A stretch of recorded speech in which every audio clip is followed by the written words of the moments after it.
तो आज मैं बात करने वाला हूँ काजल राघवानी के न्यू भोजपुरी मूवी सॉन्ग जिस सॉन्ग का नाम है सवानवा के बधरवा लजाला। ये गाना जो है 7 नंबरी बहुत 10 नंबरी भोजपुरी मूवी में से होने वाला है। और सवानवा के बधरवा लजाला भोजपुरी सॉन्ग जो है इस गाने की जो पूरी तरह से कंफर्म जो है रिलीज डेट निकल कर आ चुका है। लेकिन इस गाने की जो पूरी तरह से कंफर्म जो है रिलीज डेट जानने से पहले हम इस गाने के बारे में जान लेते हैं। इस गाने के सिंगर जो है प्रियंका सिंह जी हैं और सुगम सिंह जी हैं। और इस गाने के लिरिक्सर जो है अरविंद तिवारी जी इस गाने के जो है लिरिक्सर है।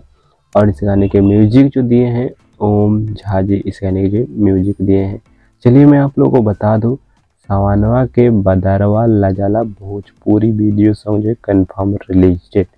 सवानवा के बधरवा लजाला भोजपुरी सॉन्ग जो है इस गाने जो रिलीज किया जाएगा 30 मई को सुबह में नहीं शाम में 7 बजे एंटरटेन रंगीला के यूट्यूब चैनल से, जो कि आप स्क्रीन में इस फोटो में भी देख सकते हैं।